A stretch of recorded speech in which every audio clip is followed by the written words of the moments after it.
Elle fait son entrée en rouge vif. Le pas déterminé, sous haute protection policière, Mila s'apprête à faire face à ceux qui l'ont harcelée sur les réseaux sociaux.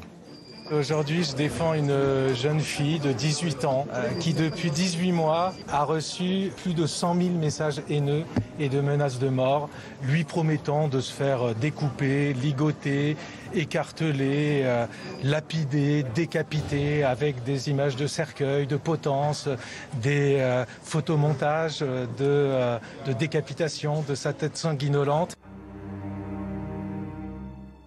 Mila, menacée de mort pour ses propos tenus lors d'une discussion ouverte sur les réseaux sociaux. C'était en janvier 2020. La jeune fille est alors âgée de 16 ans. En fait, avec une meuf de mon live, on discutait. Et elle me disait voilà, qu'elle aimait bien... elle me parlait de ses goûts pour certaines filles. Elle disait juste qu'elle trouvait que les rebeux, elles étaient pas super belles. Voilà, elle a le droit. Moi, j'ai approuvé, j'ai dit ouais, moi non plus, c'est pas mon style. Voilà, les rebeux, c'est pas mon style. Et il y a un mec qui a commencé à s'exciter, à nous traiter de sales lesbiennes, de racistes, de tout ce que tu veux. Il a commencé à nous insulter.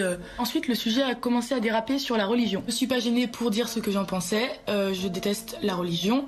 Le Coran est une religion de haine. Il y a que de la haine là-dedans. L'islam, c'est de la merde. C'est ce que j'en pense, moi. Je dis ce que je pense, putain.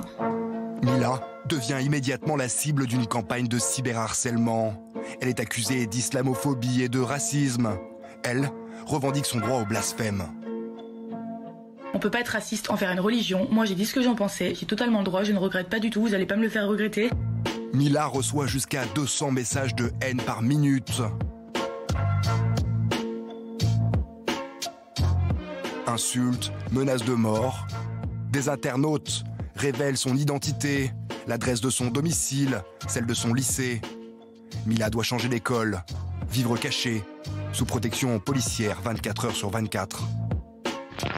Aujourd'hui, sur le banc des accusés, 13 personnes âgées de 18 à 30 ans. Athées, catholiques ou musulmans, ces jeunes très actifs sur les réseaux sociaux n'ont pour la plupart pas d'antécédents judiciaires. Ils sont aujourd'hui jugés pour cyberharcèlement et menaces de mort.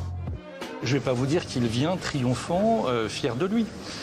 Maintenant, on est aussi dans quelque chose qui malheureusement est d'une banalité totale.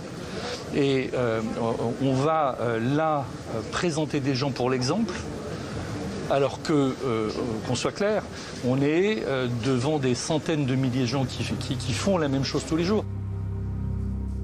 Les prévenus encourent jusqu'à 3 ans de prison et 45 000 € d'amende. Mila, qui vient de fêter ses 18 ans, vit elle toujours sous la menace. Elle est défendue par l'avocat de Charlie Hebdo. Je ne me remets pas qu'elle vive recluse depuis 18 mois. Je ne me remets pas que ce soit la seule jeune fille de ce pays pour la première fois de notre histoire qui doit être protégée 24 heures sur 24 par des policiers. Imaginez sa vie. Elle ne peut plus aller en terrasse tranquillement. Elle ne peut plus se balader dans la rue. Elle ne peut plus avoir de stage. Toutes les portes lui sont fermées. C'est insupportable. Mila, qui rêvait de devenir chanteuse, va publier prochainement un livre. Elle y raconte son histoire.